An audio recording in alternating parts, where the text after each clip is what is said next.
Bonjour, chers élèves. Aujourd'hui, nous avons une nouvelle leçon qui a comme titre les pronoms relatifs simples et composés. Alors, commençons par lire la phrase suivante. J'ai une amie, le mari de cette amie est pilote. J'ai une amie, le mari de cette amie est pilote. Que remarquez-vous? Bien sûr, vous allez me dire qu'il y a répétition du mot ami. Je suis d'accord avec vous. Mais regardons la phrase suivante. J'ai une amie dont le mari est pilote. Que s'est-il passé? Y a-t-il toujours répétition du mot ami? Bien sûr que non. Mais où est-il passé? Et qu'est-ce qu'on a fait pour éviter la répétition? On a tout simplement remplacé le mot ami par le pronom relatif dans, pour éviter bien sûr ce qu'on appelle la répétition. On dit alors que dans, D-O-N-T, est un pronom relatif simple. Pourquoi? Parce qu'il se compose d'un seul mot. Et on dit que c'est un pronom parce qu'il remplace un nom dit auparavant. Ce nom qui était dit auparavant, on va l'appeler antécédent. Et dans notre phrase, c'est le mot ami. Ami est appelé antécédent. Donc, dans, comme on a dit, est un pronom relatif qui introduit une proposition relative parce que c'est un pronom relatif. Il introduit une proposition qu'on appelle relative. Et dans notre phrase, c'est dont le mari est pilote. Alors,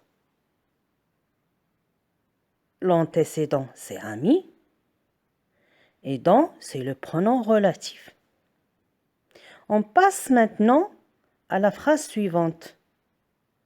Ou bien la phrase numéro 2. Je pense aux histoires. Les histoires sont fantastiques. Ici aussi, vous allez remarquer qu'il y a répétition du mot histoire, que nous allons remplacer dans la phrase qui suit avec le pronom auquel pour éviter la répétition. Auquel, il dit pronom car il a remplacé le nom histoire qui est l'antécédent. Il est composé car il se construit de deux mots, au, A-U-X, et quel. Auquel est un pronom relatif, alors il introduit une proposition relative qui est dans cette phrase, auquel je pense fantastique. Histoire et l'antécédent.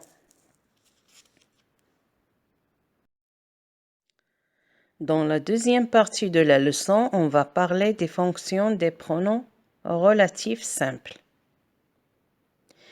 Ça veut dire quoi, fonction? Fonction, ça veut dire le rôle du mot dans la phrase. Et puisqu'on parle des pronoms relatifs, on va voir le rôle de chaque pronom relatif dans la phrase. Ça veut dire, est-ce qu'il est sujet? Est-ce qu'il est complément? Est-ce qu'il est complément circonstanciel? Complément d'objet? Ou quoi exactement? On va voir, on va commencer par qui? Qui sert à remplacer un sujet? Comme on va voir dans la phrase suivante. ou bien dans les phrases suivantes. 1. Je connais l'homme. L'homme est assis sur un banc. Nous avons ici deux phrases. Et dans les deux phrases, il y a le mot homme. Je connais l'homme. Dans cette première phrase, l'homme est un complément. L'homme est assis sur un banc. Dans la deuxième phrase, l'homme est un sujet. On va prendre ces deux phrases et on va construire une seule phrase qu'on va relier avec le pronom qui. Mais quel est le mot qu'on va supprimer? Est-ce que le COD ou bien le sujet? On va supprimer le sujet de la deuxième phrase. Ça veut dire, on va dire, je connais l'homme qui est assis sur un banc. Alors l'homme qui a comme rôle sujet dans la deuxième phrase en haut et qui joue le rôle du sujet, on l'a enlevé pour le remplacer avec qui? Alors, ce qui a remplacé un sujet va prendre le même rôle du mot qu'il a remplacé. D'accord? Alors on dit, je connais l'homme qui est assis sur un banc, qui ici va prendre le rôle du sujet. Et j'espère que vous avez compris. On passe à que. Que sert à remplacer le COD? Le COD, c'est le complément d'objet direct, comme on va voir dans la phrase suivante, ou bien dans les deux phrases suivantes. Tu as acheté des pommes. Alors, des pommes, ici, c'est le COD.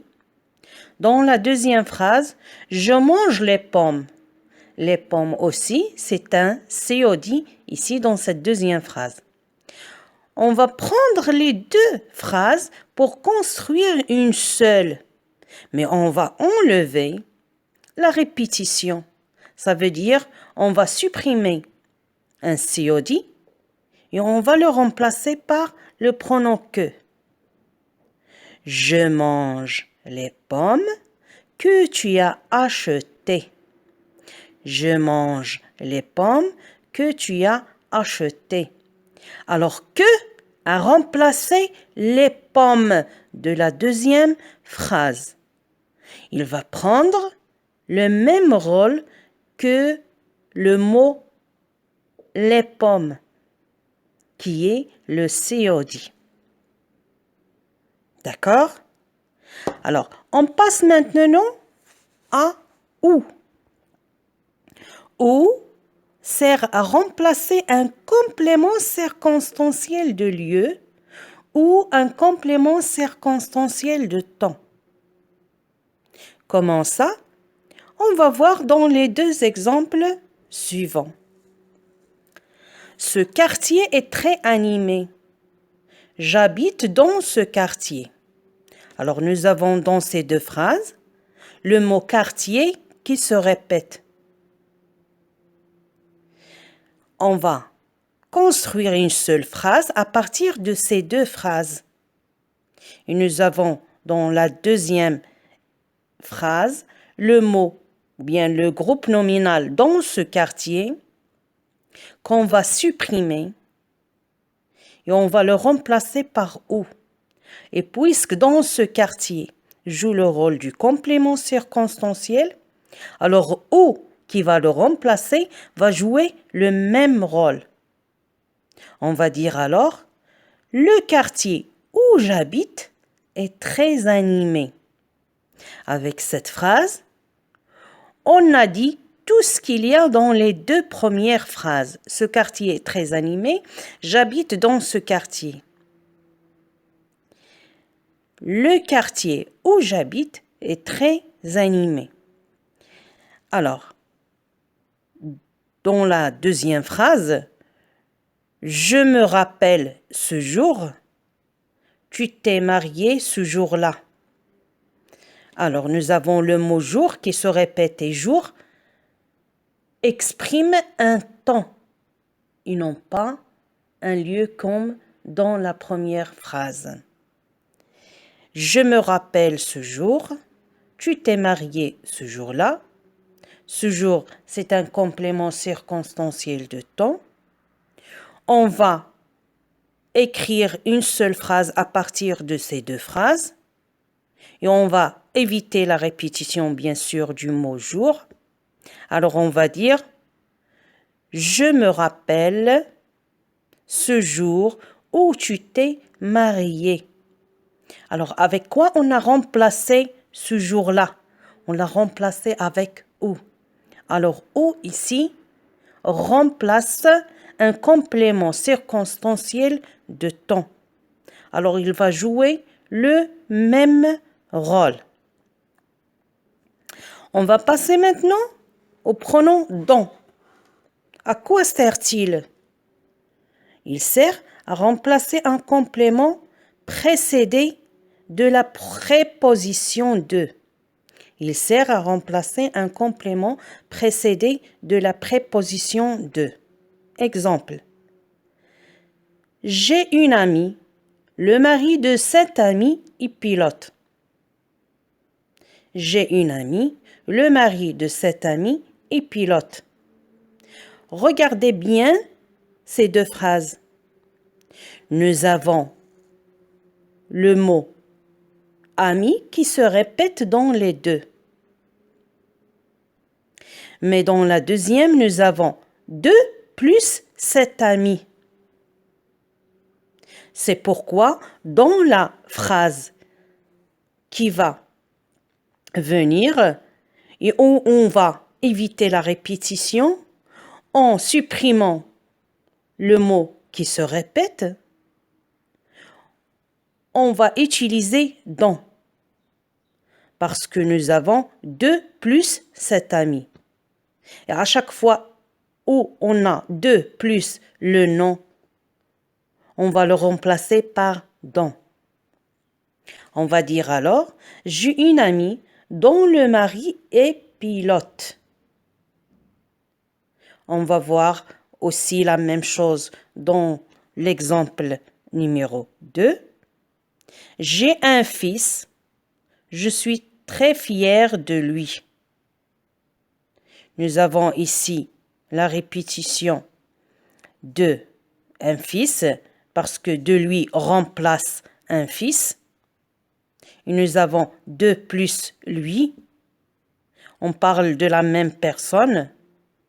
Alors, on va dire dans la deuxième phrase, où on a évité la répétition, j'ai un fils dont je suis fière. Alors, dont remplace de plus lui.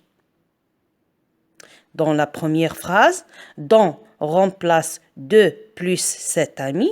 Et dans la deuxième phrase, dont remplace de plus lui.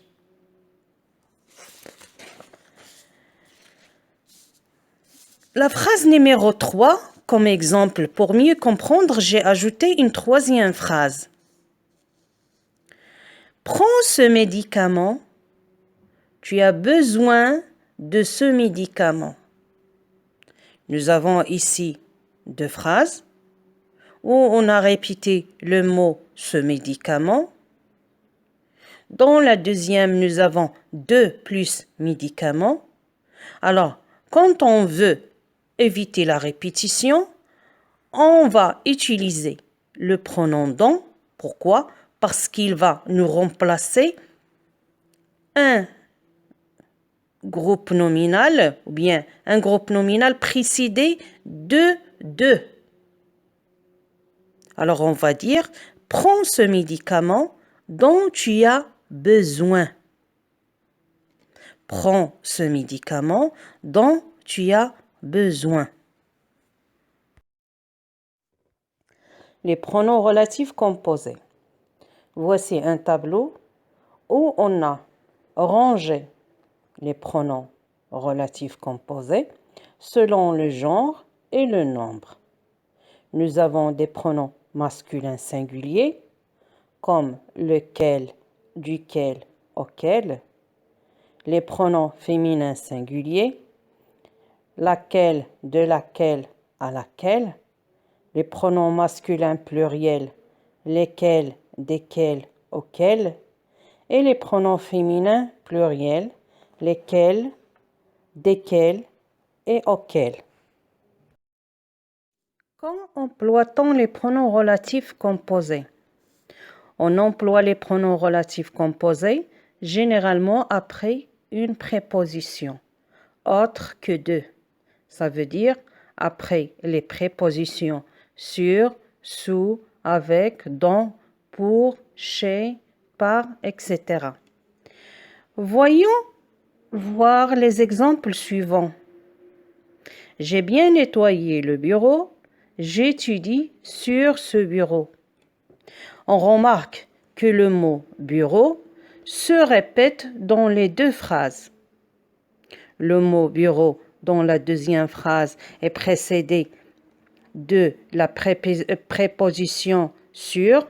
C'est pourquoi lorsque nous allons construire une seule phrase à partir de ces deux phrases, le pronom relatif composé, lequel, qui va remplacer ce bureau, doit être précédé lui aussi de la préposition sur.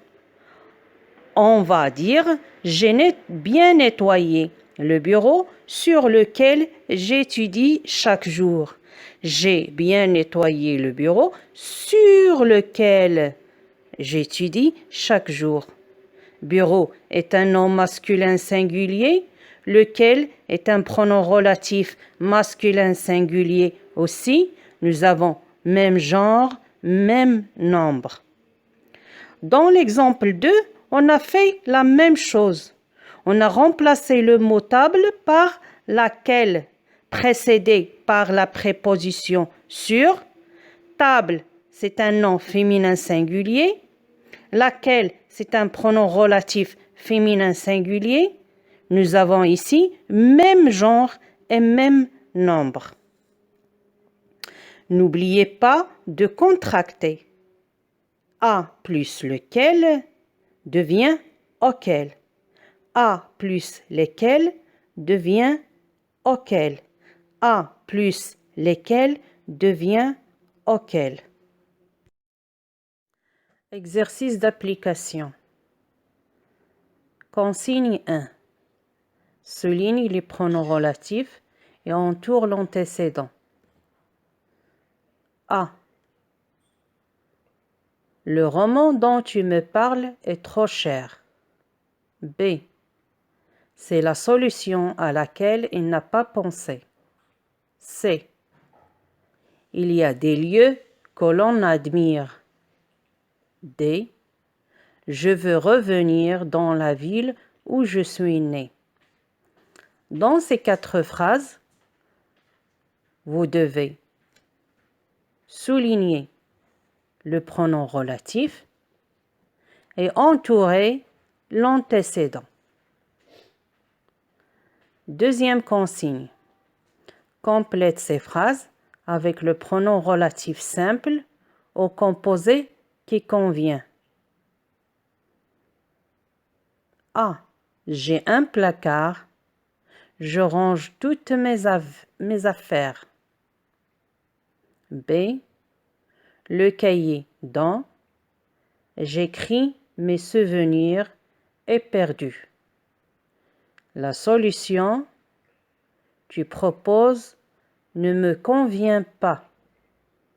Dans les pointillés, vous allez écrire un pronom relatif, soit simple ou bien composé selon le contexte de la phrase. Correction des exercices. Première consigne. souligne les pronoms relatifs et entoure l'antécédent. A.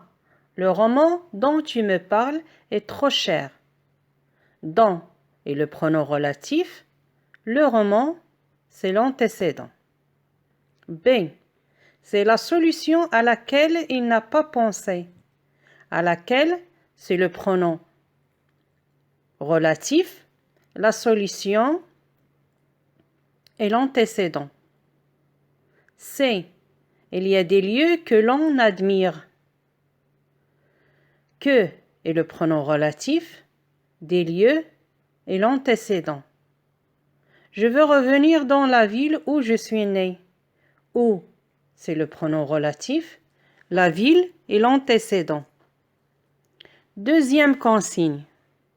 Complète ces phrases avec un pronom relatif simple ou composé. A. J'ai un placard où je range toutes mes affaires. B. Le cahier dans lequel j'écris mes souvenirs est perdu. C. La solution que tu proposes ne me convient pas. Continue à t'exercer en effectuant les exercices page 167.